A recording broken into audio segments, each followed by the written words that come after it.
16 दिसंबर 1985 की बात है। न्यूयॉर्क का मैनहट्टन एरिया। शाम को लगभग 5:25 का वक्त था। न्यूयॉर्क में क्रिसमस का माहौल था। मैनहट्टन की सड़कें रोशनी से जगमगा रही थी। दफ्तरों से निकलते लोग तेजी से अपने घरों की तरफ जा रहे थे और ईस्ट 46 स्ट्रीट पर मौजूद स्पार्क स्टेक हाउस में डिनर का टाइम शुरू होने वाला था। रेस्टोरेंट के बाहर 4 आदमी खड़े थे। वो वहां डिनर करने नहीं आए थे। उन चारों ने लंबे ओवरकोट पहन रखे थे। सिर पर रशियन स्टाइल की फर कैप थी और कोट के अंदर हथियार छुपे हुए थे। वो अलग अलग जगहों पर खड़े होकर लगातार सड़क की तरफ देख रहे थे। उन्हें एक गाड़ी का इंतजार था। कुछ ही दूरी पर सड़क के दूसरी पार दूसरी कार में 2 आदमी बैठे हुए थे। उनकी नजरें भी स्पार्क स्टेक हाउस के एंट्रेंस पर थी। कार के अंदर बैठा एक आदमी वॉकी टॉकी पर लगातार आने वाली आवाजें सुन रहा था। तभी खबर मिली कि टारगेट रास्ते में है। कुछ ही मिनटों में एक काली लिंकन ईस्ट 46 स्ट्रीट की तरफ आकर मुड़ी। कार को थॉमस बिलॉटी चला रहा था और उसके साथ बैठा था न्यूयॉर्क माफिया का सबसे ताकतवर boss Paul Castellano. Castellano Gambino crime family का बॉस था। उसके नीचे सैकड़ों माफिया मेंबर्स काम करते थे। कैस्टिलिनो न्यूयॉर्क के कंस्ट्रक्शन, यूनियन, गैम्बलिंग और दूसरे इलीगल बिजनेस से करोड़ों डॉलर कमाता था। उस शाम कैस्टिलिनो ने स्पार्क स्टेक हाउस में गैम्बिनो फैमिली के कुछ बड़े लोगों को डिनर पर बुलाया था, लेकिन कार में बैठे कैस्टिलिनो को नहीं मालूम था कि डिनर में आने वाले कुछ लोग पहले से ही उसके खिलाफ हो चुके हैं। उसके लिंकन रेस्टोरेंट के सामने आकर धीमी हुई। सड़क के दूसरे किनारे खड़े शूटर्स सतर्क हो गए। थॉमस बिलोटी ने कार रोकी और बाहर निकला। दूसरी तरफ जाकर उसने कैस्टिलिनो के लिए कार का दरवाजा खोला और उसी पल चारों शूटर तेजी से उनकी तरफ दौड़ पड़े। इससे पहले कि कैस्टिलिनो कुछ समझ पाता, ताबड़तोड़ गोलियां चलने लगी। पहली गोली कैस्टिलिनो को लगी। वो कार के पास ही सड़क पर गिर गया। थॉमस बिलॉटी ने पलटकर हमलावरों को देखने की कोशिश की, लेकिन शूटर्स ने उसे भी संभलने का मौका नहीं दिया। एक के बाद एक गोलियां चलती रही। रेस्टोरेंट के बाहर मौजूद लोग जान बचाने के लिए इधर उधर भागने लगे। कुछ लोग दुकानों के अंदर छिप गए। सड़क पर गाड़ियों के ब्रेक्स लगने लगे, लेकिन शूटर नहीं रुके। एक हमलावर सड़क पर पड़े कैस्टिलिनो के करीब पहुंचा। उसने ये पक्का करने के लिए कि गैम्बिनो फैमिली का बॉस जिंदा नहीं बचना चाहिए, कैस्टिलिनो पर दोबारा गोलियां चलाई और पूरा हमला कुछ ही सेकंड बाद खत्म हो गया।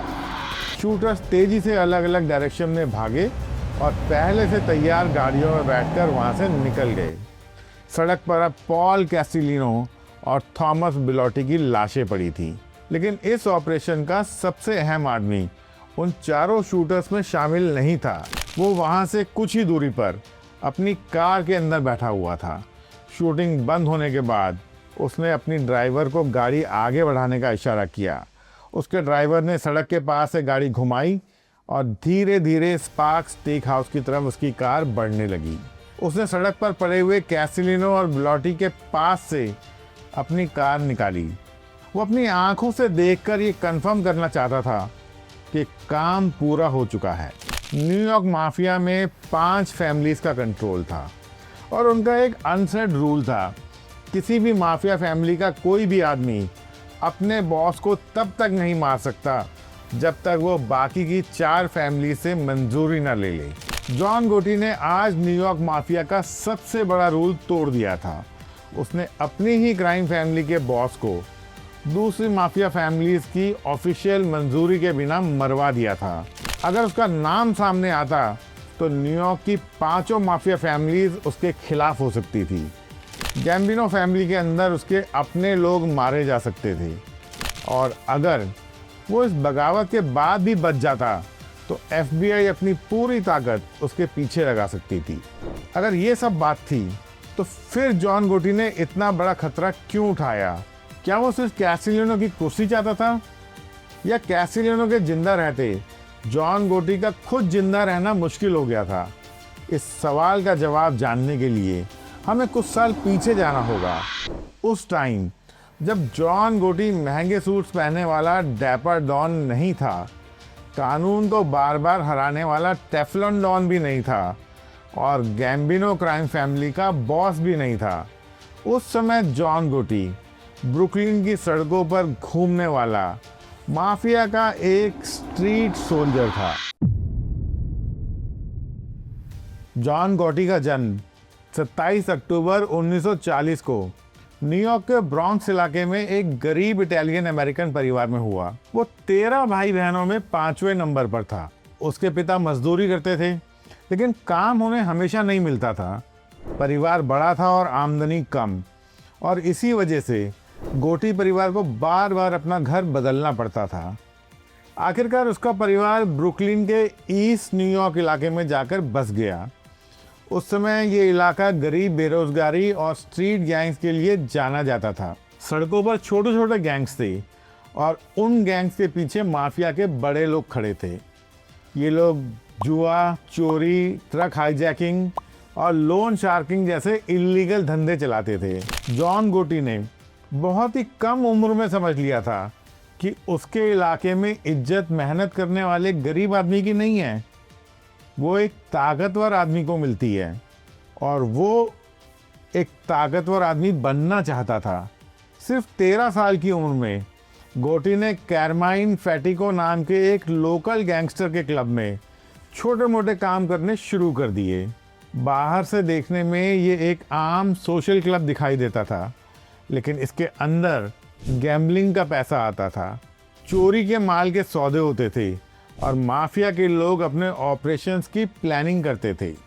कारमाइन फैटिको कोई मामूली गैंगस्टर नहीं था, वो न्यूयॉर्क की सबसे बड़ी mafia family Gambino crime family के कई गैंग में से एक पूरे गैंग का मुखिया था, और उसके नीचे कई क्रिमिनल्स काम करते थे। उस समय न्यूयॉर्क माफिया 5 बड़ी क्राइम फैमिलीज में बटा हुआ था, और गैम्बिनो फैमिली इसमें सबसे ताकतवर मानी जाती थी। उसका बॉस था कार्लो गैम्बिनो, लेकिन गोटी अभी गैम्बिनो से बहुत दूर था। वो तो माफिया का मेंबर भी नहीं था, वो तो सिर्फ एक क्लब में आने वाले गैंगस्टर्स के छोटे मोटे काम किया करता था, जैसे उनके मैसेजेस एक जगह से दूसरी जगह पहुंचाना। अभी तो वो उन लोगों की बातचीत को सुनकर माफिया की दुनिया के रूल्स समझ रहा था। उसने जल्दी ही जान लिया कि माफिया में ऊपर जाने के लिए सिर्फ ताकत काफ़ी नहीं है, आदमी को पैसा कमाकर भी देना पड़ता है, बॉस का आदेश मानना पड़ता है और पुलिस के सामने अपना मुंह बंद रखना पड़ता है। गोटी को पढ़ाई में कोई दिलचस्पी नहीं थी। स्कूल में उसका अक्सर झगड़ा होता था और 16 साल की उम्र में उसने पढ़ाई छोड़ दी। उसके बाद उसने अपने साथियों के साथ फुलटॉन रॉकअवे बॉयज़ नाम का एक स्ट्रीट गैंग बना लिया। उसका गैंग कार चोरी, छोटी मोटी रॉबरीज और हाईजैकिंग में शामिल था। पुलिस ने गोटी को कई बार पकड़ा, लेकिन छोटे आरोपों के कारण वो जल्दी बाहर आ जाता था, और इन गिरफ्तारियों ने उसे सुधारा नहीं, बल्कि हर बार बाहर निकलने के बाद वो पहले से ज़्यादा कॉन्फिडेंस के साथ क्राइम की दुनिया में लौटता था। धीरे धीरे कैरमाइन फैटिको के गैंग में उसकी पोजीशन मजबूत होती गई। इसी गैंग के जरिए गोटी की मुलाकात उस आदमी से हुई जो आगे चलकर उसका गुरु बना। उसका नाम था नील डेलाक्रो। डेलाक्रो गैम्बिनो फैमिली का एक अंडर बॉस था। वो ओल्ड स्कूल माफिया का आदमी था, यानी कि कम बोलने वाला, बेहद सख्त और माफिया के रूल्स को पूरी तरह से मानने वाला। उसके लिए लॉयल्टी सबसे ऊपर थी। जो आदमी फैमिली के साथ खड़ा रहता था, डेलाक्रो उसकी रक्षा करता था, लेकिन जो फैमिली को धोखा देता था, उसके लिए डेलाक्रो की किताब में कोई माफ़ी नहीं थी। गोटी डेलाक्रो से बेहद प्रभावित हुआ। वो अपनी ज़िंदगी में डेलाक्रो जैसा बनना चाहता था। वहीं दूसरी तरफ डेलाक्रो ने गोटी के अंदर एक ऐसे स्ट्रीट गैंगस्टर को देखा जो बहुत एग्रेसिव था, और वो डरपोक भी नहीं था। खतरा सामने आने पर वो अपने लोगों को छोड़कर भागता नहीं था। अब गोटी को ट्रक हाईजैकिंग के बड़े काम मिलने लग गए।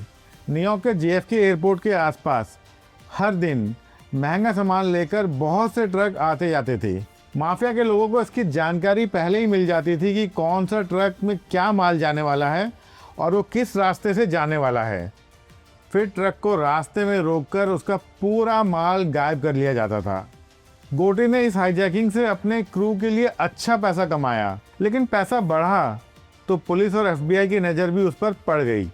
1968 में गोटी और उसके साथियों को एयरपोर्ट के पास कार्गो ट्रक की हाईजैकिंग के जुर्म में गिरफ्तार कर लिया गया। इस बार आरोप गंभीर थे और गोटी बच नहीं सका। उसे जेल भेज दिया गया, लेकिन जेल में उसने किसी साथी के खिलाफ कोई बयान नहीं दिया। उसने अपने क्रू का नाम नहीं लिया। उसने अपनी सज़ा चुपचाप पूरी कर ली। माफिया ने उसकी इस लॉयल्टी को याद रखा। 1971 में जब गोटी जेल से बाहर आया, तब तक कारमाइन फैटिको पर अथॉरिटीज़ का दबाव बढ़ चुका था। फैटिको अब खुद क्रू के सारे काम नहीं संभाल सकता था, इसलिए उसने अपनी कई जिम्मेदारियां गोटी को देनी शुरू कर दी। न्यूयॉर्क के पास क्वींस एरिया में वर्जिन हंट और फिश क्लब नाम के 2 क्लब थे। अब ये गोटी के नए ठिकाने बन गए थे। बाहर से देखने में तो ये लगता था कि ये हंटिंग और फिशिंग करने वालों के क्लब हैं, लेकिन असल में यहाँ जुआ, लोन शार्किंग और ट्रक हाईजैकिंग के ऑपरेशन चलाए जाते थे। गोटी पैसा कमा रहा था, क्रू भी उसका आदेश मान रहा था और डेलाक्रो का भरोसा उस पर बढ़ता जा रहा था। लेकिन माफिया में सिर्फ पैसा कमाने से आदमी ऊपर नहीं पहुंचता। उसे ये भी साबित करना पड़ता है कि फैमिली के लिए ज़रूरत पड़ने पर वो किसी की जान ले भी सकता है और अपनी जान दे भी सकता है। 1973 की बात है। कार्लो गैम्बिनो के भतीजे का अपहरण कर लिया गया। किडनैपर ने फिरौती मांगी, लेकिन पैसा मिलने के बाद भी उसकी हत्या कर दी गई। ये माफिया बॉस के परिवार पर हमला हुआ था। इसका बदला लिया जाना तय था। किडनैपिंग के पीछे जेम्स मैकब्रैथी नाम के एक गैंगस्टर का हाथ माना गया और उसे खत्म करने का काम जॉन गॉटी तथा उसके साथियों को दिया गया। गॉटी ने मैकब्रैथी को स्टैटेन आइलैंड के एक बार में ढूंढ निकाला। प्लान था कि पुलिस ऑफिसर्स बनके उसे चुपचाप वहां से बाहर ले जाएंगे, लेकिन मैकब्रैथी ने अपने अरेस्ट का विरोध कर दिया। बार के अंदर ही हाथापाई शुरू हो गई और गोलियां चल गई। जेम्स मैकब्रैथी वहीं मारा गया। गोटी ने फैमिली का बदला तो ले लिया, लेकिन उसने ये हत्या लोगों से भरे बार में की थी। कई लोगों ने उसका चेहरा देख लिया था और कुछ टाइम बाद कुछ विटनेस ने उसकी पहचान कर ली। 1974 में गोटी गिरफ्तार हुआ और प्ली डील के बाद उसे 4 साल जेल की सज़ा सुनाई गई। वो दोबारा जेल जा रहा था, लेकिन इस बार अब वो कोई छोटा मोटा सड़क छाप चोर नहीं था। उसने गैम्बिनो फैमिली के लिए पैसा कमाया था, पुलिस के सामने चुप रहकर अपनी लॉयल्टी साबित की थी और अब बॉस के परिवार के लिए एक हत्या भी की थी। जॉन गोटी अब से ब्रुकलिन की सड़कों पर घूमने वाला मामूली गुंडा नहीं रह गया। वो गैम्बिनो फैमिली का एक भरोसेमंद सिपाही बन चुका था। लेकिन अब गोटी जेल में था और बाहर गैम्बिनो फैमिली की सबसे ताकतवर कुर्सी खाली हो रही थी। 1976 में कार्लो गैम्बिनो की सेहत लगातार बिगड़ने लगी। पूरी फैमिली को लगता था कि उसके बाद नील डेलाकोर अगला बॉस बनेगा। डेलाकोर अंडर बॉस था, बाकी सारे लोग भी उसके साथ थे और जॉन गोटी उसे अपना मेंटर मानता था। लेकिन कार्लो गैम्बिनो ने मरने से पहले एक फैसला किया जिसने गोटी को अंदर तक नाराज कर दिया। उसने नील डेलाकोर को अपना सक्सेसर नहीं चुना। उसने गैम्बिनो फैमिली की कमान एक ऐसे आदमी को सौंप दी जिसे गोटी और उसका साथी अपना मानते ही नहीं थे। उस आदमी का नाम था पॉल कैस्टेलिनो। 1976 में कार्लो गैम्बिनो की मौत के बाद न्यूयॉर्क माफिया की सबसे ताकतवर कुर्सी खाली हो गई। गैम्बिनो फैमिली के ज़्यादातर स्ट्रीट गैंग्स को उम्मीद ये थी कि अब फैमिली की कमान डेलाक्रो को मिलेगी। डेलाक्रो पहले से ही अंडर बॉस था, यानी बॉस के बाद फैमिली का दूसरा सबसे ताकतवर आदमी। उसके नीचे कई गैंग्स काम करते थे और जॉन गॉटी जैसे स्ट्रीट गैंगस्टर उसे अपना नेता मानते थे। लेकिन अपनी मौत से पहले कार्लो गैम्बिनो ने फैमिली का नया बॉस डेलाक्रो को नहीं, बल्कि अपने रिश्तेदार पॉल कैस्टिलिनो को चुना। ये फैसला जॉन गॉटी को बिल्कुल पसंद नहीं आया। उसकी नज़र में डेलाक्रो ने पूरी जिंदगी फैमिली के लिए सड़कों पर लड़ते हुए बिताई थी। उसने माफिया के पुराने रूल्स का पालन किया था और गैम्बिनो फैमिली के सिपाहियों का भरोसा जीता था।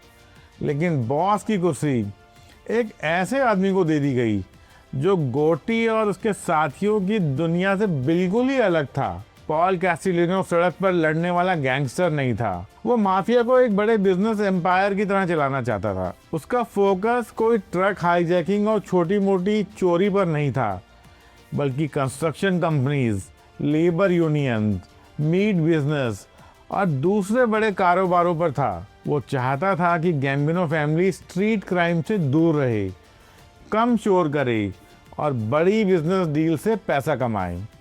कैस्टिलिनो महंगे कपड़े पहनता था, बड़े बिजनेसमैन के साथ उठता बैठता था और स्टेलन आइलैंड में अपने आलीशान मैंशन में रहता था, जिसे लोग उसकी भव्यता के कारण व्हाइट हाउस भी कहते थे।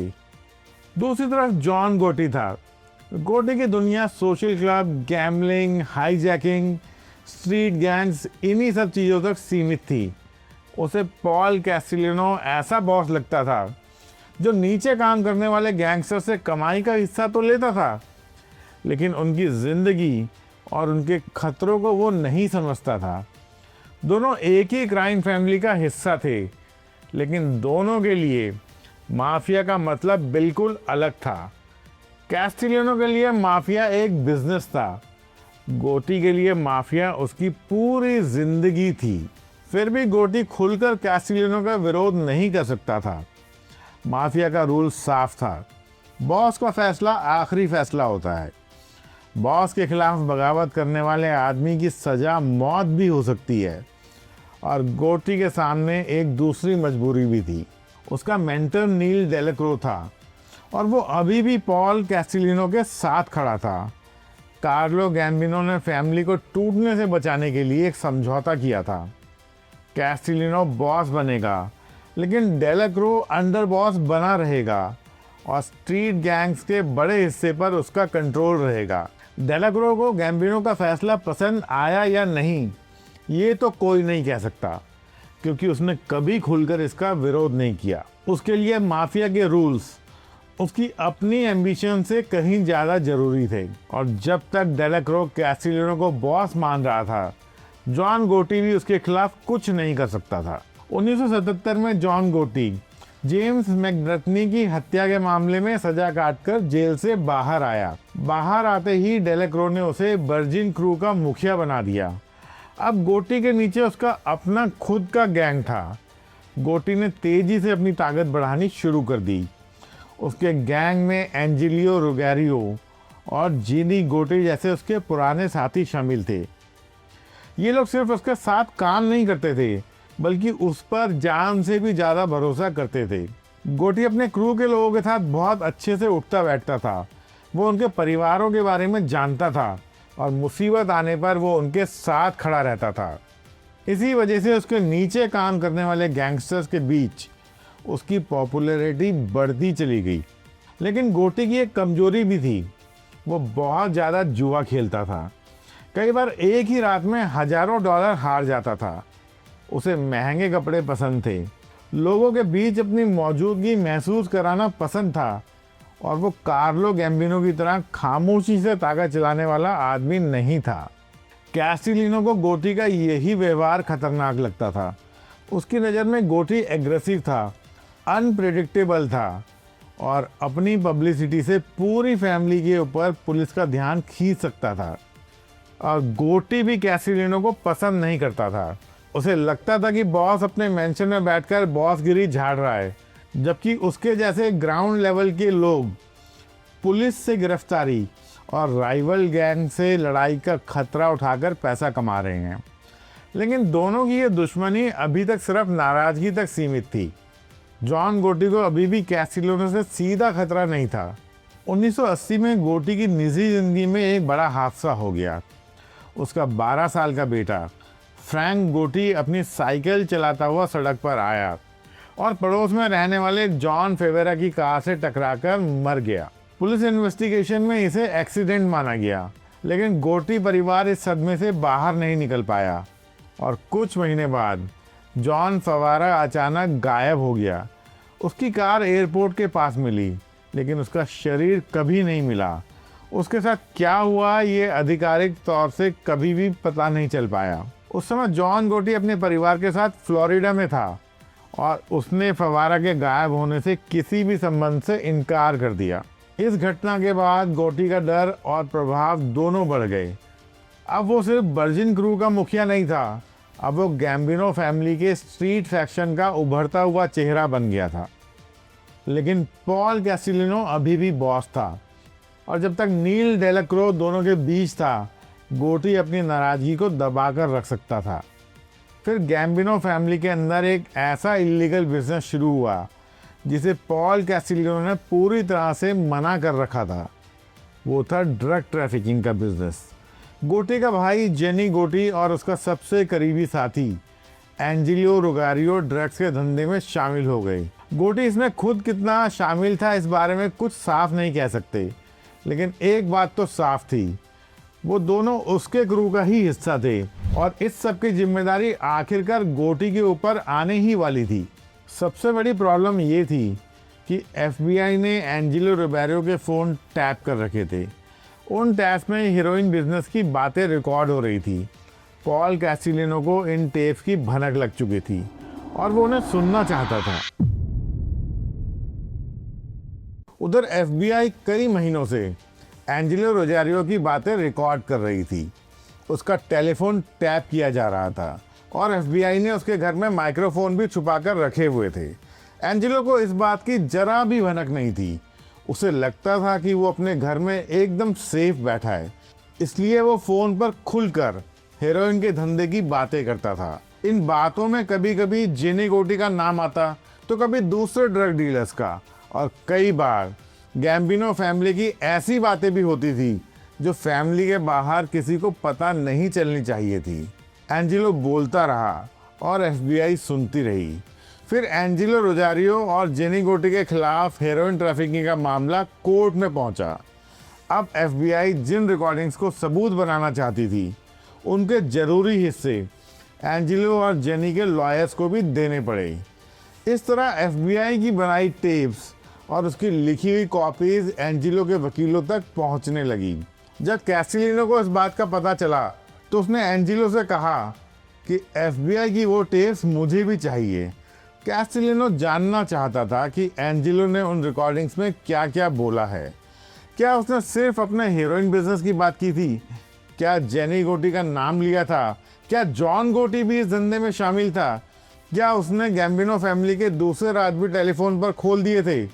लेकिन एंजिलो ने टेप्स देने से साफ इनकार कर दिया, क्योंकि वो जानता था जिस दिन कैसिलिनो ने वो टेप्स सुन लिए, उसी दिन उसकी मौत का फरमान निकल सकता है। कैसिलिनो ने गैम्बिनो फैमिली के लोगों को ड्रग्स के धंधे से दूर रहने का आदेश दिया था। जो कोई भी उस आदेश को तोड़ता, उसे अपनी जान से हाथ धोना पड़ सकता था। और एंजिलो अकेला नहीं फंसता, उसके साथ जेनी गोटी फंसता, और क्योंकि ये दोनों जॉन गोटी के गैंग का हिस्सा थे, इसलिए इसकी सज़ा जॉन गोटी को भी मिल सकती थी। अब गोटी के सामने एक ही उम्मीद थी, नील डेलाक्रो। एंजिलो रोजारियो डेलाक्रो का भतीजा था और जॉन गोटी डेलाक्रो को अपना गुरु मानता था। गोटी को पूरा भरोसा था कि जब तक डेलाक्रो जिंदा है, वो कैसिलिनो को कोई भी बड़ा कदम उठाने से रोक लेगा। लेकिन डेलाक्रो खुद बीच में फंस चुका था।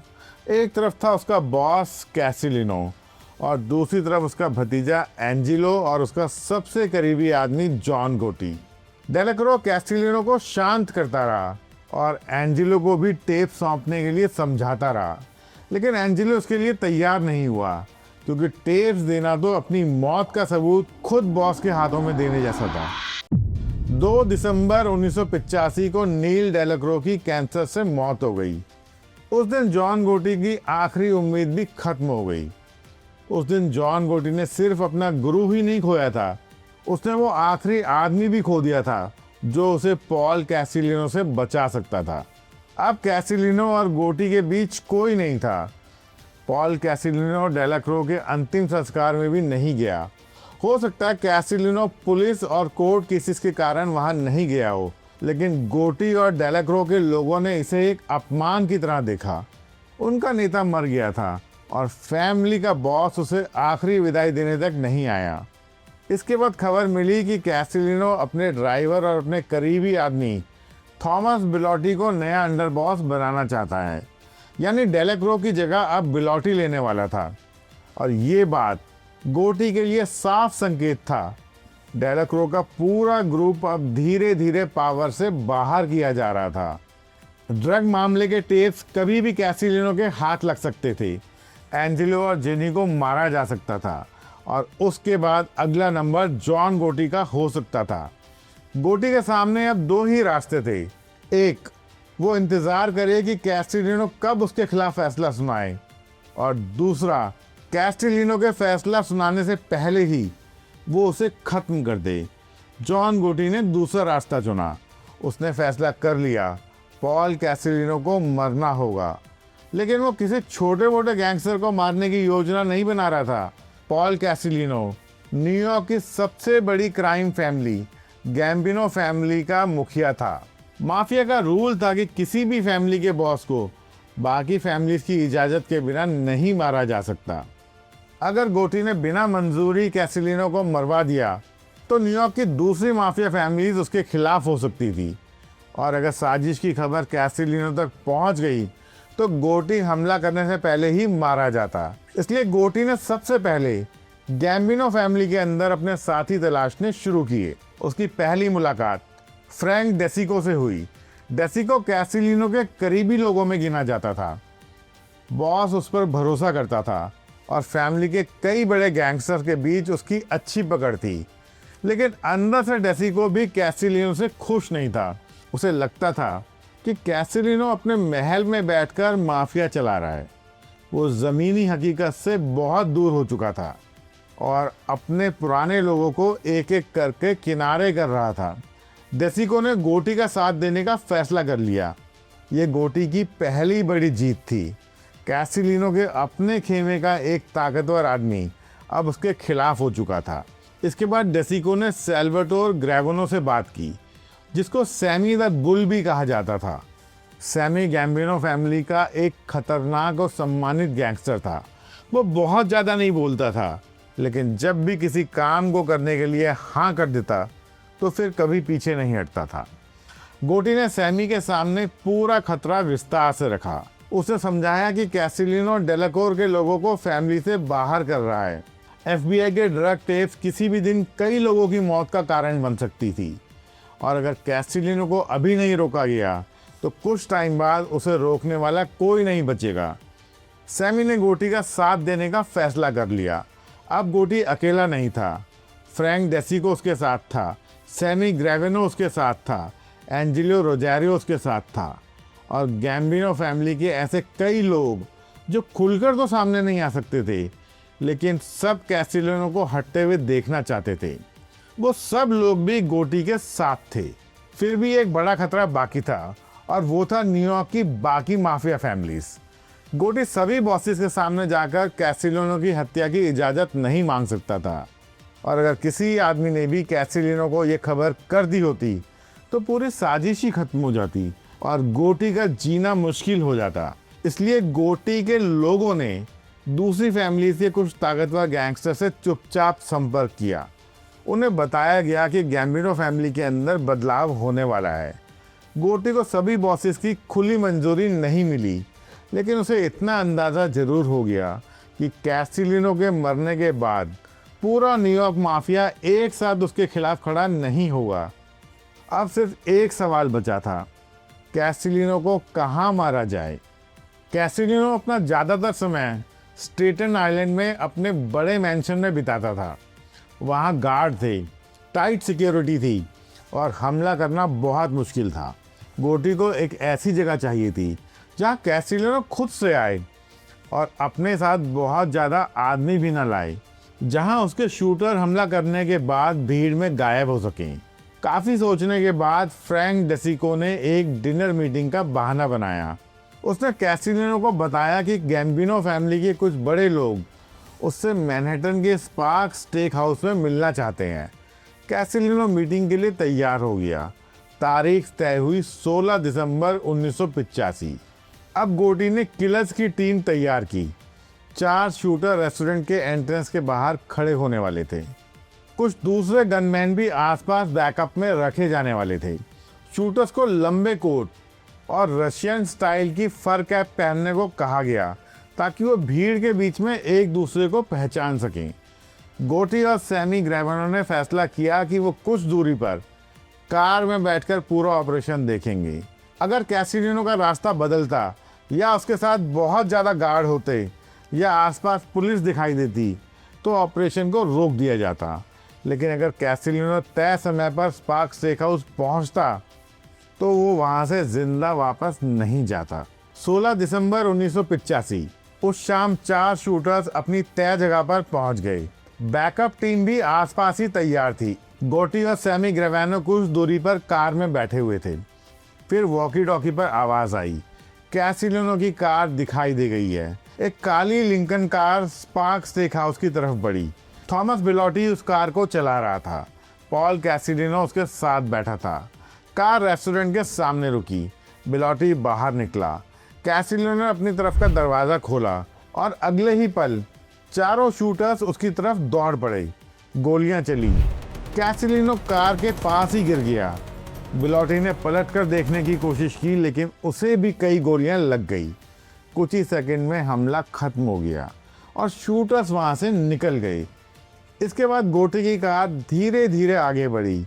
वो कैसिलिनो और बिलोटी के लाशों के पास से गुजरी। गोटी ने बाहर देखा और अपनी आंखों से उन दोनों की मौत को कंफर्म किया। काम पूरा हो चुका था। पॉल कैसिलिनो मर चुका था, लेकिन अपने बॉस को मरवाना और खुद बॉस बन जाना 2 अलग अलग बातें थी। गैम्बिनो फैमिली के अंदर अभी गोटी के कई बड़े दुश्मन मौजूद थे। न्यूयॉर्क की दूसरी माफिया फैमिलीज भी उसके खिलाफ फैसला कर सकती थी, और अगर किसी ने कैसिलिनो की हत्या का बदला लेने का फैसला कर लिया तो स्पार्क स्टेक हाउस के बाद गिरने वाली अगली लाश जॉन गोटी की हो सकती थी। कैसिलिनो की मौत के बाद गैम्बिनो फैमिली में खामोशी छा गई। हर आदमी जानता था कि कैसिलिनो को किसने मरवाया है, लेकिन कोई भी खुलकर जॉन गोटी का नाम नहीं ले रहा था। गोटी ने भी तुरंत खुद को बॉस घोषित नहीं किया। उसने पहले फैमिली के बड़े लोगों की एक मीटिंग बुलवाई। मीटिंग में कैस्टिलिनो की हत्या के ऊपर कोई बात नहीं हुई। किसी ने यह सवाल भी नहीं पूछा कि बॉस को किसने मरवाया। वहाँ सिर्फ ये तय होना था कि अब गैम्बिनो फैमिली को कौन चलाएगा। जॉन गोटी का नाम सामने रखा गया। फैमिली के ज़्यादातर ताकतवर लोगों को पहले से ही मालूम था कि फैसला क्या होने वाला है, और कुछ ही टाइम में ब्रुकलिन की सड़कों पर ट्रक लूटने वाला जॉन गोटी अमेरिका की सबसे ताकतवर क्राइम फैमिलीज में से एक का बॉस बन गया। फ्रैंक डेसिको को उसने अपना अंडर बॉस बनाया। सैमी ग्रेवेनो को भी फैमिली में बड़ी जिम्मेदारी मिली। जिन लोगों ने कैसिलिनो के खिलाफ गोटी का साथ दिया था, अब वही उसके नए एम्पायर के सबसे भरोसेमंद चेहरे बन गए थे। लेकिन गोटी का बॉस बन जाना सिर्फ गैम्बिनो फैमिली का अंदरूनी मामला नहीं था। उसने न्यूयॉर्क माफिया का सबसे बड़ा रूल तोड़ा था। उसने बाकी फैमिलीज की खुली मंजूरी के बिना अपने बॉस को मरवाया था, और कुछ लोग इसे भूलने को तैयार नहीं थे। इनमें से एक था जिनोविज फैमिली का बॉस विंसेंट। कैसिलिनो की हत्या के बाद विंसेंट और उसके साथियों ने फैसला किया, जॉन गोटी और फ्रैंक डेसिको को इसकी कीमत चुकानी होगी। कैसिलिनो की हत्या के लगभग 4 महीने बाद फ्रैंक डेसिको ब्रुकलिन में एक मीटिंग के लिए पहुंचा। उसने अपनी गाड़ी बाहर पार्क की और बिल्डिंग के अंदर चला गया। थोड़ी देर बाद डेसिको एक दूसरे आदमी के साथ बाहर आया। दोनों कार में बैठे। जैसे ही कार का दरवाज़ा बंद हुआ, एक जोरदार धमाका हुआ। पूरी कार आग के गोले में बदल गई। धमाका इतना तेज था कि आसपास की इमारतों की खिड़कियां भी हिल गईं। सड़क पर मौजूद लोग जान बचाकर भागने लगे। फ्रैंक डेसिको वहीं मारा गया, लेकिन उस बॉम्ब का असली टारगेट सिर्फ डेसिको नहीं था। हमलावरों को उम्मीद थी कि जॉन गोटी भी उस मीटिंग में आएगा, और गोटी को भी उसी कार के पास होना चाहिए था। लेकिन आखिरी समय में गोटी की किस्मत अच्छी थी कि उसने अपना प्रोग्राम बदल दिया। जिस बॉम्ब से कैसिलिनो की मौत का बदला लिया जाना था, उसमें सिर्फ फ्रैंक डेसिको ही मारा गया और गोटी बच गया। डेसिको की मौत ने साफ कर दिया कि दूसरी माफिया फैमिलीज ने उसे अभी बॉस के रूप में स्वीकार नहीं किया है। लेकिन गोटी पीछे हटने वाला नहीं था। उसने अपनी सिक्योरिटी बढ़ा दी, उसने अपने लोगों को अलर्ट किया और गैम्बिनो फैमिली पर अपनी पकड़ मजबूत करना शुरू कर दिया। पुराने माफिया बॉसेस की कोशिश रहती थी कि लोग उनका चेहरा ना पहचाने। कार्लो गैम्बिनो कैमरा से दूर रहता था। पॉल कैसिलिनो भी अपने ज़्यादातर टाइम अपने मेंशन से ही ऑपरेट करता था। लेकिन जॉन गोटी बिल्कुल अलग था। उसे लोगों के बीच जाना पसंद था। वो महंगे सूट्स पहनता था, सिल्क टाइज लगाता था, बालों को हर समय परफेक्टली सेट रखता था और कैमरास देखते ही अपना चेहरा छुपाने के बजाय मुस्कुराता था। जब वो मैनहट्टन के रेस्टोरेंट्स में पहुंचता था तो उसके साथ बॉडीगार्ड्स और महंगी कार्स का पूरा काफिला होता था। फोटोग्राफर्स उसके पीछे दौड़ते थे, रिपोर्टर्स उससे सवाल पूछते थे और गोटी पूरे कॉन्फिडेंस के साथ उन सब के बीच में से निकल जाता था। मीडिया ने उसे एक नया नाम दिया, द डैपर डॉन, यानी एक ऐसा माफिया बॉस जो हमेशा महंगे और शानदार कपड़ों में दिखाई देता था। लेकिन गोटी सिर्फ अपने कपड़ों के कारण फेमस नहीं हो रहा था। अमेरिका की लॉ इन्फोर्समेंट एजेंसीज बार बार उसे कोर्ट में ले जा रही थी और वो बार बार साफ बचकर निकल रहा था। कभी विटनेस अपना बयान बदल देते थे तो कभी कोई गवाह अचानक से गोटी को पहचानने से मना कर देता था, तो कभी प्रोसिक्यूशन के सबूत जूरी को कन्विंस नहीं कर पाते थे। हर बार छूटने के बाद गोटी का कॉन्फिडेंस और भी बढ़ता गया। वो कोर्ट हाउस से बाहर निकलता था तो कैमरों की तरफ देखकर मुस्कुराता था और उसके समर्थक उसके लिए तालियां बजाते थे। 1986 और 87 में उसके खिलाफ एक बहुत बड़ा रैकेटेरिंग ट्रायल शुरू हुआ।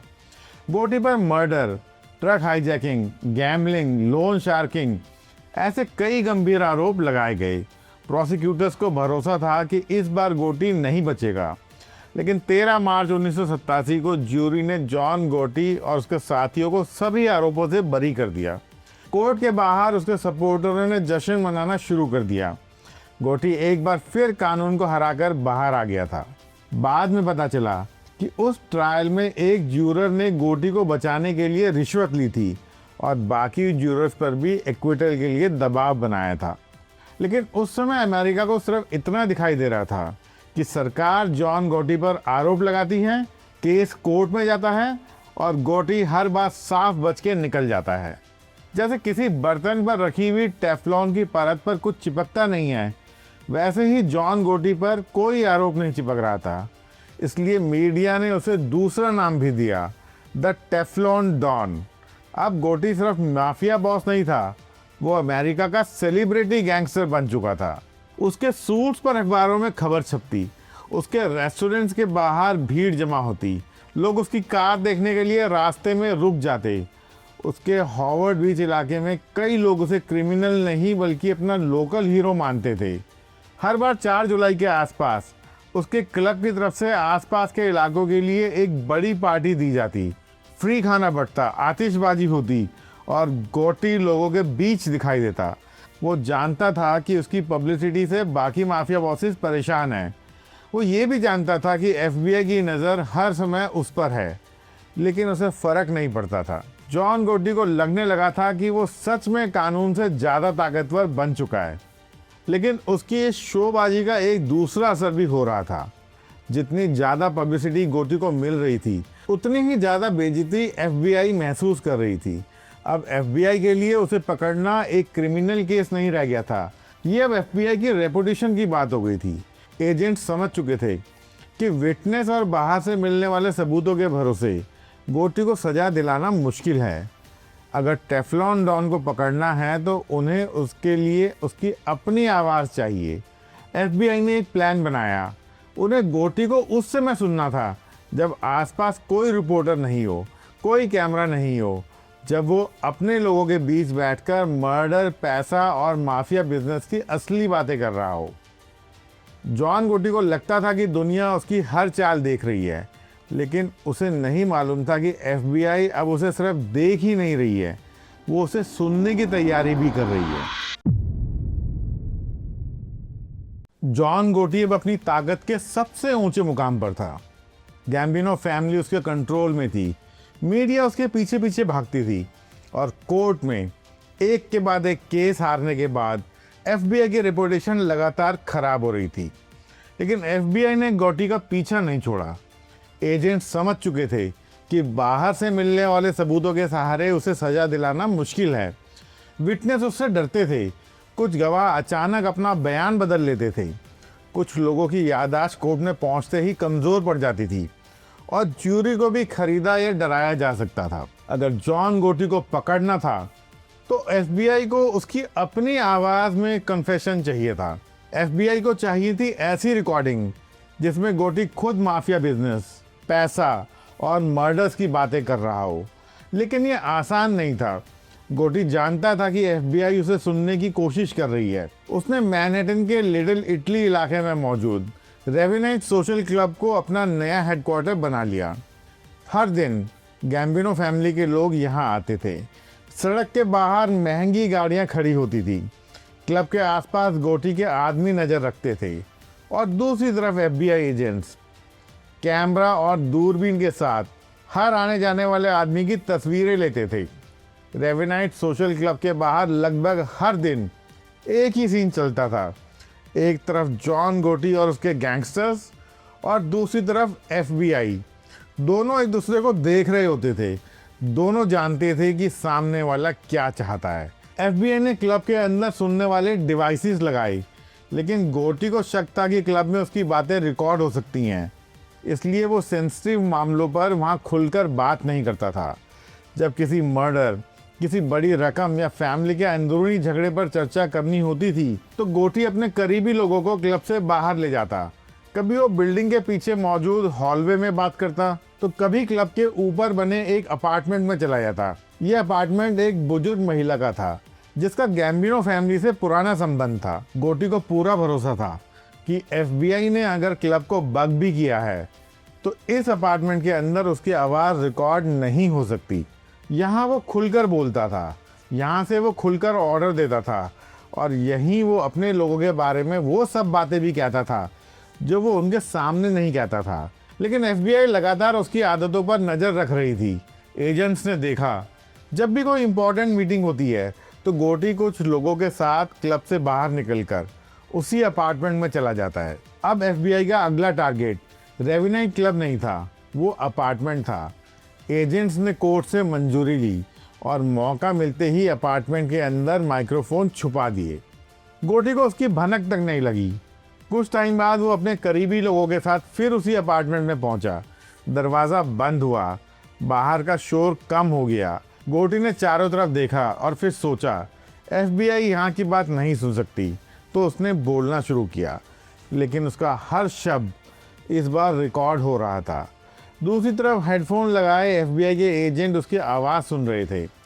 पहली बार उन्हें रिपोर्टर्स के सामने मुस्कुराने वाला डैपर डॉन नहीं, गैम्बिनो फैमिली का असली बॉस सुनाई दे रहा था। गोटी फैमिली के इलीगल बिजनेस के बारे में बातें कर रहा था। वो अपने ऑर्डर्स पर चर्चा कर रहा था, पुराने मेंबर्स का जिक्र कर रहा था और साथ ही लोगों की कमजोरियां भी गिना रहा था। इस बातचीत में पॉल कैस्टिलिनो और थॉमस बिलोटी की हत्या की बात भी सामने आई। गोटी जिस क्राइम के सहारे बॉस की कुर्सी तक पहुंचा था, अब उसी क्राइम को अपनी आवाज़ में रिकॉर्ड करवा रहा था। लेकिन इन टेप में एक और नाम बार बार सामने आ रहा था, सैमी ग्रेवेनो। कैस्टिलिनो की हत्या में सैमी गोटी के साथ में था। गोटी के बॉस बनने के बाद ही उसका कद लगातार बढ़ रहा था। वो गोटी के सबसे भरोसेमंद लोगों में से माना जाता था और आगे चलकर गैम्बिनो फैमिली का अंडर बॉस भी बना। बाहर से देखने पर गोटी और सैमी दोनों एक साथ दिखते थे, लेकिन बंद कमरे में गोटी की भाषा बदल जाती थी। वो सैमी के बारे में भी शिकायत करता था। उसके बढ़ते प्रभाव से वो खुश नहीं था और फैमिली के अंदर हुई कई मर्डर्स की जिम्मेदारी सैमी पर डालने की कोशिश करता था। गोटी को मालूम नहीं था कि उसकी ये बातें सिर्फ एफबीआई नहीं सुन रही है, बल्कि बहुत जल्द ये रिकॉर्डिंग सैमी ग्रेवेनो भी सुनने वाला था। और तब उसे महसूस होने वाला था कि जिस बॉस के लिए उसने अपनी जान खतरे में डाली, वही बॉस ज़रूरत पड़ने पर सारे क्राइम का बोझ उसके सर पर डाल सकता था। अब एफबीआई के पास सिर्फ शक नहीं था, उनके पास गोटी की रिकॉर्डिंग्स थी, उसकी मीटिंग्स की डिटेल थी, उसके ऑर्डर्स थे और गैम्बिनो फैमिली की पूरी अंदरूनी जानकारी टेप्स में बंद थी। एफबीआई ने तुरंत कार्रवाई नहीं की क्योंकि एफबीआई एजेंट चाहते थे कि गोटी बोलता रहे। हर नई मीटिंग के साथ एफबीआई के पास एविडेंस बढ़ता गया। गोटी को लग रहा था कि एफबीआई से वो एक कदम आगे है, लेकिन असल में एफबीआई उसके हर शब्द के साथ उसके चारों तरफ अपना शिकंजा कसते जा रही थी।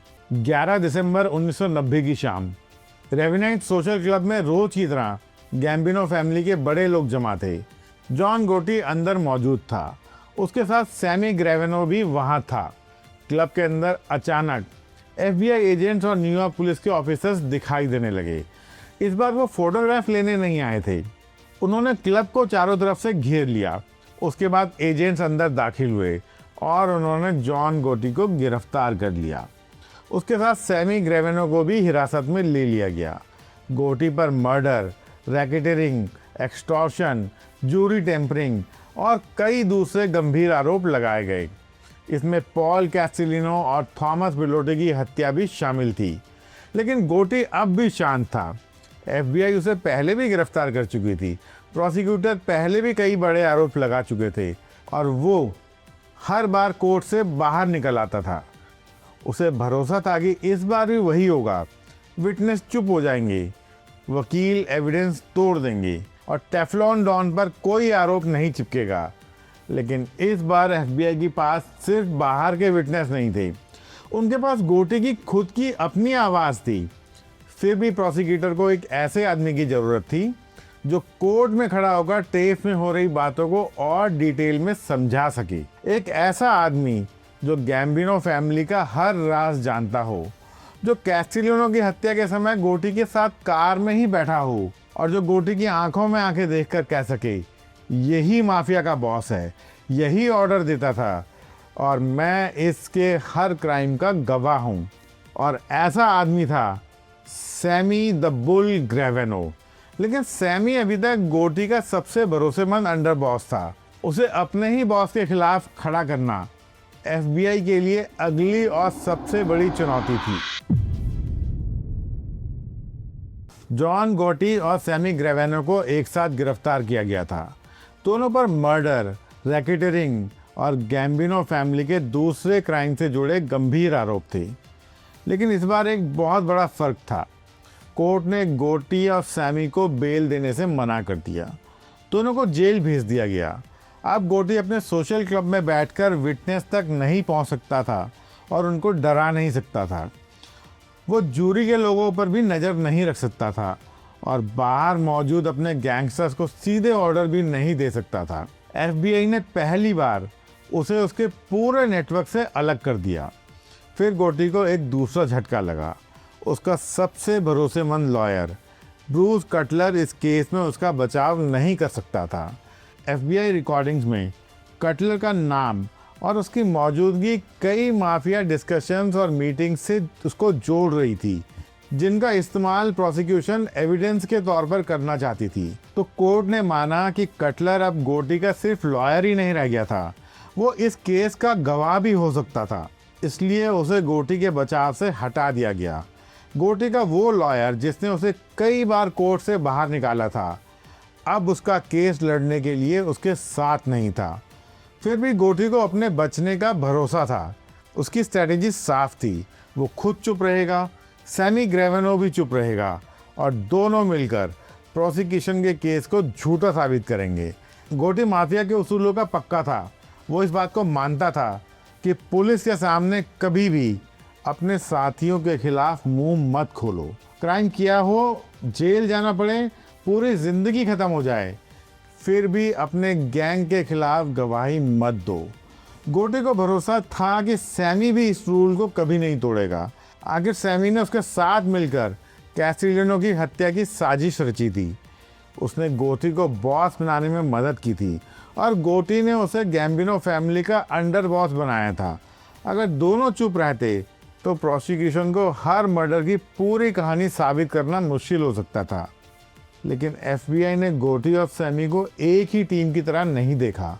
एजेंट्स जानते थे कि अगर दोनों को अलग करना है तो सैमी को यह विश्वास दिलाना होगा कि गोटी उसे बचाने नहीं बल्कि उसकी बलि देने की तैयारी कर रहा है। प्रोसिक्यूशन ने सैमी को एफबीआई की रिकॉर्डिंग सुनानी शुरू की। शुरुआत में सैमी ने गोटी की जानी पहचानी आवाज़ सुनी, वही कॉन्फिडेंस, वही गुस्सा, वही ऑर्डर देने का अंदाज। लेकिन फिर टेप में सैमी का नाम आने लगा। गोटी अपने करीबी लोगों से कह रहा था, सैमी बहुत ज़्यादा ताकतवर हो रहा है, वो फैमिली के अंदर अपना अलग ग्रुप बना रहा है और कई मर्डर्स अपनी मर्जी से कर रहा है। जिन मर्डर्स में गोटी की मंजूरी शामिल थी, उन मर्डर्स को भी उस रिकॉर्डिंग में गोटी ने सैमी के सर पर डाल दिया। सैमी चुपचाप सुनता रहा। धीरे धीरे उसके सामने गोटी की स्ट्रैटेजी साफ होने लगी। अगर दोनों का ट्रायल एक साथ चलता तो गोटी कोर्ट में खुद को सिर्फ एक माफिया बॉस के झूठे आरोपों में फंसे आदमी की तरह पेश कर सकता था और सारे मर्डर्स का बोझ सैमी के सर पर आ सकता था। यानी गोटी बचने की कोशिश करता और सैमी को जिंदगी भर की जेल हो जाती। सैमी के लिए ये गोटी की सिर्फ एक लीगल स्ट्रैटेजी नहीं थी, ये एक तरीके का धोखा था। जिस आदमी को उसने बॉस बनाया, जिसके लिए उसने मर्डर्स किए और जिसके साथ वो कैस्टिलियानो की लाश देखने गया, वही अब अपनी जान बचाने के लिए उसे आगे कर रहा था। लेकिन सैमी के सामने दूसरी तरफ भी आसान रास्ता नहीं था। अगर वो गोटी के खिलाफ गवाही देता तो वो माफिया का सबसे बड़ा रूल तोड़ता। पूरी माफिया उसे गद्दार कहती और फिर उसके पुराने साथी उसे मारने की कोशिश भी कर सकते थे। उसके परिवार को हमेशा खतरे में रहना पड़ता और उसका नाम हमेशा एक ऐसे आदमी के रूप में लिया जाता जिसने अपने बॉस को धोखा दिया। लेकिन अगर वो चुप रहता तो उसे पूरी ज़िंदगी जेल में बितानी पड़ सकती थी। सैमी के सामने अब सब दो ही रास्ते थे, एक तरफ माफिया की लॉयल्टी और दूसरी तरफ उसकी अपनी ज़िंदगी। कई दिनों तक उसने फैसला नहीं लिया, लेकिन आखिरकार उसने प्रोसिक्यूटर से मिलने की इच्छा जताई। मीटिंग में सैमी ग्रेवेनो ने एक ऐसा ऑफर दिया जिसकी एफबीआई सालों से उम्मीद कर रही थी। वो जॉन गोटी के खिलाफ गवाही देने को तैयार था, लेकिन बदले में उसे अपने गुनाहों के लिए कम सज़ा चाहिए थी। प्रोसिक्यूटर इस बात के लिए मान गए। नवंबर 1991 में सैमी ग्रेवेनो ने सरकार से समझौता कर लिया। गैम्बिनो फैमिली का अंडर बॉस अब सरकारी गवाह बन चुका था। सैमी ने एफबीआई और प्रोसिक्यूटर्स के सामने माफिया के पूरे राज खोल दिए। उसने बताया कि गैम्बिनो फैमिली के अंदर ऑर्डर कैसे दिए जाते थे, पैसा नीचे से ऊपर बॉस तक कैसे पहुंचता था, किस आदमी की हत्या का फैसला कैसे होता था और जॉन गोटी ने पॉल कैस्टिलियानो को मरवाने की साजिश कैसे रची थी। सैमी ने खुद के क्राइम्स भी एक्सेप्ट कर लिए। उसने माना कि वो 19 मर्डर में शामिल रहा था, लेकिन प्रोसिक्यूशन के लिए सबसे महत्वपूर्ण मर्डर था पॉल कैस्टिलियानो का। सैमी उस ऑपरेशन में कोई बाहर का विटनेस नहीं था, वो पूरी साजिश का मेन हिस्सा था। वो गोटी के साथ कार में बैठा था, उसने शूटर्स की प्लानिंग देखी थी और कैस्टिलियानो के मरने के बाद वो गोटी के साथ उसकी बॉडी के पास से गुजरा था। एफबीआई को वो आदमी मिल गया था जो कोर्ट में हर रिकॉर्डिंग का मतलब समझा सकता था। गोटी की आवाज़ टेप पर रिकॉर्डेड थी और उसकी कहानी सुनाने के लिए सैमी ग्रेवेनो सामने था। गोटी को अभी तक भी पता नहीं था कि सैमी पलट चुका है। फिर जेल के अंदर उसे खबर मिली, सैमी ने सरकार के साथ डील कर ली है। कुछ टाइम के लिए तो गोटी को बिल्कुल भी विश्वास नहीं हुआ। जिस आदमी को उसने अंडर बॉस बनाया, जिसे उसने अपने सबसे करीब बिठाया और जिसे फैमिली की लगभग हर सीक्रेट मीटिंग में शामिल किया गया, वही अब उसके खिलाफ कोर्ट में खड़ा होने वाला था। एफबीआई ने बाहर से गैम्बिनो फैमिली को नहीं तोड़ा, उन्होंने गोटी के सबसे भरोसेमंद आदमी को उसके ही खिलाफ खड़ा कर दिया। ब्रुकलिन के फेडरल कोर्ट में जॉन गोटी का आखिरी ट्रायल शुरू हुआ। कोर्ट के अंदर एक तरफ जॉन गोटी अपने लॉयर्स के साथ बैठा था, तो दूसरी तरफ फेडरल प्रोसिक्यूटर की पूरी टीम थी। इस बार ज्यूरी के लोगों के नाम छिपा कर रखे गए थे, उन्हें नंबर से पहचाना जा रहा था और ट्रायल के दौरान उन्हें बाहरी दुनिया से अलग रखा गया। सरकार कोई खतरा मोल नहीं लेना चाहती थी। सरकार चाहती थी कि ज्यूरी तक गोटी के लोग पहुंच नहीं पाए और ना ही वो किसी गवाह को धमका सकें। लेकिन गोटी अब भी बहुत कॉन्फिडेंट दिखाई दे रहा था। वो हर दिन महंगा सूट पहनकर कोर्ट आता, रिपोर्टर्स बाहर उसका इंतज़ार करते, कैमरामैन उसकी तस्वीर लेने के लिए दौड़ते और वो हमेशा की तरह मुस्कुराते हुए बिल्डिंग के अंदर जाता, जैसे ये कोई मर्डर या रैकेटिंग का ट्रायल नहीं हो रहा था, बल्कि उसका कोई सेलिब्रिटी शो हो रहा हो। उसने पहले भी सीरियस केसेस का सामना किया था, पहले भी प्रोसिक्यूटर्स ने उसे माफिया बॉस कहा था और पहले भी विटनेस उसके खिलाफ कोर्ट में आए थे। हर बार वो बच गया था, लेकिन इस बार प्रोसिक्यूशन ने अपना केस किसी एक गवाह पर नहीं बनाया। उनके पास FBI की रिकॉर्डिंग्स थी, जिसमें गोटी की अपनी आवाज़ थी। इन रिकॉर्डिंग्स में गैम्बिनो फैमिली की सीक्रेट मीटिंग्स की बातें थीं और सबसे बड़ी बात, सैल्वाडोर सैमी को कोर्ट में सरकारी गवाह के रूप में पेश किया गया। कुछ टाइम पहले तक वो गोटी के साथ बैठकर गैम्बिनो फैमिली चलाता था। अब उसने सरकार के गवाह बनने के रूप में शपथ ले ली और अपने पुराने बॉस के खिलाफ बोलना शुरू किया। गोटी अपनी कुर्सी पर बैठा उसे देखता रहा। सैमी ने कोर्ट को बताया कि गैम्बिनो फैमिली कैसे काम करती थी, बॉस कैसे ऑर्डर देता था, इल्लीगल बिजनेस से आने वाला पैसा बड़े लोगों तक कैसे पहुंचता था और किसी आदमी को मारने का फैसला कैसे लिया जाता था। इसके बाद उसने पॉल कैसिलिनो की हत्या की पूरी कहानी खोल दी। सैमी ने बताया कि जॉन गोटी ने कैसिलिनो को रास्ते से हटाने का फैसला क्यों किया, साजिश में कौन कौन शामिल था, शूटर्स कैसे तैयार किए गए थे, स्पार्क्स स्टेक हाउस को क्यों चुना गया और 16 दिसंबर 1985 की उस शाम को वो खुद गोटी के साथ कार में कैसे बैठा हुआ था। सैमी ने बताया कि शूटिंग के बाद गोटी ने अपनी कार आगे बढ़वाई थी ताकि वो अपनी आंखों से देख सके कि कैस्टिलिनो और थॉमस बिलोटी मर चुके हैं। यही वो मर्डर था जिससे जॉन गोटी का साम्राज्य शुरू हुआ था और अब उसी मर्डर का चश्मदीद गवाह उसके सामने बैठकर उसके खिलाफ गवाही दे रहा था। लेकिन प्रोसिक्यूटर सिर्फ सैमी की बात पर निर्भर नहीं थे। हर इम्पॉर्टेंट जगह पर FBI की रिकॉर्डिंग्स उसकी गवाही का साथ दे रही थी। कोर्ट रूम में गोटी को अपनी आवाज़ सुनाई गई। टेप में वो फैमिली के अंदरूनी मामले में बात कर रहा था, मर्डर्स पर चर्चा कर रहा था, अपने लोगों का नाम ले रहा था और उन क्राइम्स के बारे में बोल रहा था जिनसे वो कोर्ट के सामने हमेशा इनकार करता रहा। पहले के ट्रायल्स में गोटी के लॉयर्स कह सकते थे कि विटनेस झूठ बोल रहे हैं, लेकिन इस बार सैमी के साथ गोटी की अपनी आवाज़ भी थी। गोटी के नए लॉयर्स ने सैमी को झूठा और अपनी जान बचाने वाला क्रिमिनल साबित करने की कोशिश की। उन्होंने जूरी को याद दिलाया कि सैमी खुद 19 मर्डर केस में शामिल है, वो कोई ईमानदार आदमी नहीं है, इसलिए उसकी गवाही पर भरोसा नहीं कर सकते।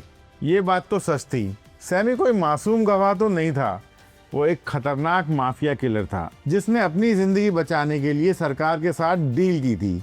लेकिन उसके क्रिमिनल होने से FBI टेप्स गायब नहीं हो सकते थे और रिकॉर्डिंग से मौजूद गोटी की आवाज़ को झुटलाया नहीं जा सकता था। दिन बीतते गए, सैमी गैम्बिनो फैमिली के सीक्रेट्स खोलता गया। गोटी सामने बैठकर सुनता गया। जिस आदमी ने ज़िंदगी भर माफिया के फैमिली के खिलाफ बोलने वाले रूल पर भरोसा किया था, आज उसी के अंडरबॉस ने वो रूल उसी के साथ पूरी तरह तोड़ दिया था। आखिर दोनों पक्षों की बहस खत्म हुई, केस जूरी को सौंप दिया गया। अब जॉन गोटी के पास करने के लिए कुछ नहीं था। वो किसी ज्यूरर तक नहीं पहुंच सकता था, किसी विटनेस को अपना बयान बदलने के लिए मजबूर नहीं कर सकता था और अपने सोशल क्लब में बैठकर बाहर के लोगों को ऑर्डर नहीं दे सकता था। वो सिर्फ फैसले का इंतज़ार कर सकता था। लगभग 13 घंटे की चर्चा के बाद जूरी कोर्ट रूम में वापस आई। जॉन गोटी अपनी जगह पर खड़ा हुआ। जज ने वर्डिक्ट पढ़ना शुरू किया। Murder guilty, racketeering guilty, extortion guilty, jury tampering guilty. एक के बाद एक जॉन गोटी सभी 13 आरोपों में दोषी पाया गया। इस बार कोई विटनेस गायब नहीं हुआ, किसी ज्यूरर ने अपना वोट नहीं बेचा और कोई मिरेकल भी नहीं हुआ। जिस आदमी को अमेरिका टेफ्लॉन डॉन कहता था, इस बार कानून का हर आरोप उससे चिपक गया। कोर्ट रूम के बाहर खबर फैल गई। जॉन गोटी कन्विक्टेड। एफबीआई और प्रोसिक्यूटर्स के लिए ये एक सिर्फ माफिया बॉस की हार नहीं थी, ये उस आदमी पर उनकी जीत थी जिसने कई सालों तक उनकी हर कोशिश का मजाक उड़ाया था। गोटी को वापस जेल भेज दिया गया। अब कैमरास के सामने उसकी पुरानी मुस्कान नहीं थी। 23 जून 1992 को जॉन गोटी को दोबारा कोर्ट लाया गया। इस बार फैसला उसकी बेगुनाही या जुर्म का नहीं था, इस बार उसे सजा सुनाई जानी थी। जज ने जॉन गोटी को उम्र कैद की सजा सुनाई, यानी वो अपनी बाकी की जिंदगी जेल में बिताने वाला था।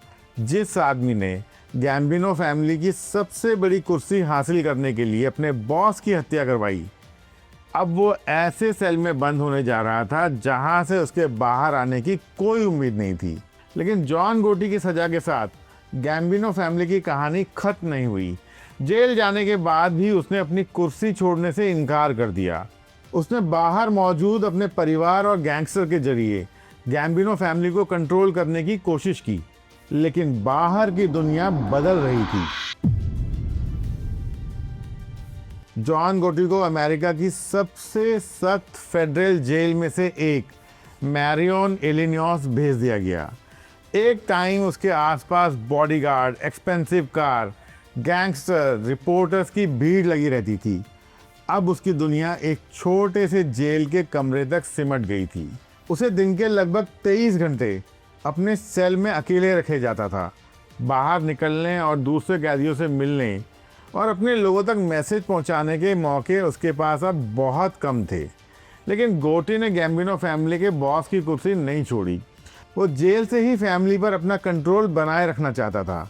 उसने कोशिश करके मैसेजेस बाहर पहुंचवाए और उसके बेटे जॉन जूनियर गोटी को फैमिली के रोज़मर्रा के काम संभालने की जिम्मेदारी दी गई। लेकिन अब वो पुराना एम्पायर बचा नहीं था।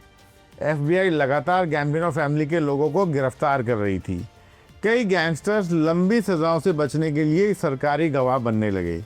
गोटी की सबसे बड़ी ताकत उसकी पब्लिसिटी ही अब उसके गैंग की सबसे बड़ी कमजोरी बन गई। उसने अमेरिका को गैम्बिनो फैमिली का असली चेहरा दिखा दिया। अब एफबीआई को पता था कि किस पर नज़र रखनी है, किसका पीछा करना है और फैमिली के किस आदमी को तोड़ना है। दूसरी तरफ सैमी ग्रेवेनो को गोटी के खिलाफ गवाही देने के बदले बहुत कम सज़ा मिली। कुछ टाइम जेल में रहने के बाद वो बाहर आ गया और विटनेस प्रोटेक्शन प्रोग्राम में चला गया। जिस आदमी ने 19 मर्डर में शामिल होने की बात मानी, वो अपनी डील के कारण नई पहचान के साथ बाहर था और जिस बॉस के खिलाफ उसने गवाही दी, वो जिंदगी भर जेल में बंद था। टाइम बीतता गया। जेल में जॉन गोटी की सेहत बिगड़ने लगी। उसे गले और सर के हिस्से में कैंसर हो गया। इलाज के लिए उसे फेडरल प्रिजनर मेडिकल सेंटर भेजा गया। 10 जून 2002 को जॉन गोटी की अस्पताल में मौत हो गई। वो 61 साल का था, एक गरीब परिवार का वो लड़का जिसने ब्रुकलिन की सड़कों से क्राइम की शुरुआत की, गैम्बिनो फैमिली में अपनी जगह बनाई, अपने ही बॉस को मरवाया और फिर अमेरिका की सबसे ताकतवर माफिया फैमिलीज में से एक का बॉस बना। वो आखिरकार हॉस्पिटल के एक कमरे में मारा गया। जॉन गोटी की कहानी सिर्फ एक गैंगस्टर के उठान और पतन की कहानी नहीं है, वो माफिया को चलाने के दो बिल्कुल अलग अलग तरीकों की कहानी भी है। कार्लो गैम्बिनो ने अपनी ताकत को हमेशा छुपा कर रखा। जॉन गोटी ने अपनी ताकत पूरी दुनिया को दिखाई। कार्लो गैम्बिनो कैमरा से दूर रहता था, जॉन गोटी कैमरा देखकर मुस्कुराता था। एक बॉस नहीं चाहता था कि अमेरिका उसका चेहरा पहचाने, दूसरा चाहता था कि अमेरिका की हर सड़क पर उसका नाम लिया जाए। जॉन गोटी को उसी पब्लिसिटी ने डैपर डॉन बनाया। उसकी कोर्ट रूम में जीत ने उसे टेफ्लॉन डॉन बनाया। लेकिन उसकी पब्लिसिटी ने एफबीआई को उसके पीछे पूरी ताकत से लगा दिया। उसके साम्राज्य को बाहर के किसी दुश्मन ने नहीं तोड़ा, उसे तोड़ा उसकी अपनी खुद की आवाज़ ने, उसके अपने घमंड ने और उसके सबसे भरोसेमंद आदमी सैल्वाडोर ने। एक टाइम पर गैम्बिनो फैमिली की सबसे ताकतवर कुर्सी पर जॉन गोटी बैठा था। अब वो कुर्सी खाली थी, लेकिन न्यूयॉर्क माफिया को पहली बार समझ आ रहा था कि कभी कभी ताकत को दुनिया के सामने दिखाना उसे हासिल करने से ज़्यादा खतरनाक होता है। आपके हिसाब से जॉन गोटी की सबसे बड़ी गलती क्या थी? पॉल कैस्टिलियानो को मरवाना या अपनी ताकत का खुला दिखावा करना? या सैमी ग्रेवेनो पर ज़रूरत से ज़्यादा भरोसा करना? अपनी राय कमेंट में लिखकर ज़रूर बताइएगा। आज की कहानी यहीं ख़त्म करते हैं। मिलूंगा आपसे अपने अगले एपिसोड पे। तब तक के लिए अपना ख्याल रखिए। नमस्कार और जय हिंद।